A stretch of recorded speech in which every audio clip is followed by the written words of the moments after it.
Подлинники прижизненных изданий и произведений Габдуллы Тукая представили в Национальной библиотеке республики. Уникальная экспозиция из 6 журналов и 13 книг открылась лишь на один день. Именно так работники библиотеки отметили 130-летний юбилей знаменитого татарского поэта. Посмотреть на редкие издания, а также принять участие в тукаевских чтениях пришли почитатели творчества поэта, культурные деятели Татарстана, лауреаты Тукаевской премии. Каким видят Габдуллу Тукая современники? У гостей библиотеки спросила Диана Богомолова.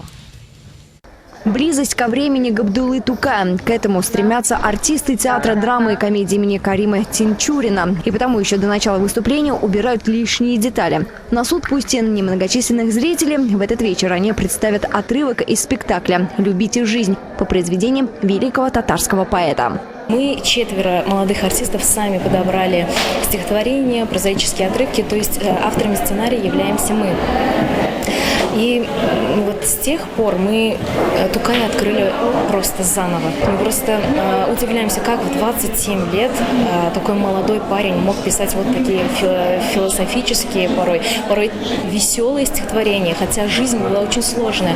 Показать жизнь Габдуллы Тукая глазами самого поэта, глазами его времени. Выступление артистов – это не единственный сюрприз, который подготовили своим посетителям сотрудники Национальной библиотеки. Лишь на один день они достали из архивов редкие прижизненные издания произведений Габдуллы Тукая. Сказка Шурале на страницах книг и журналов, опубликованных в начале прошлого века. Методический материал от татарского поэта. Уроки национальной литературы в школе 1915 года. Выпуска и многое другое. 13 книг и 6 журналов познакомились с теми, кто считает творчество Габдуллы Тукая актуальным и спустя век.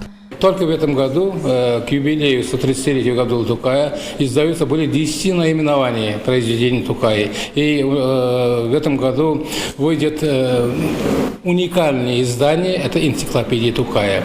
До этого у нас ни у одного поэта, ни у одного писателя не было такой энциклопедии. Тоже в этом отношении Тукай является первоначальником, первооткрывателем. Поэт-издатель-переводчик по сей день, его книги актуальны, начиная со знакомого татарского букваря и до знаменитых философских статей. Диана Богомолова, Елизавета Саляхова, Альмира Низамова, Петр Шамбазов. Столица.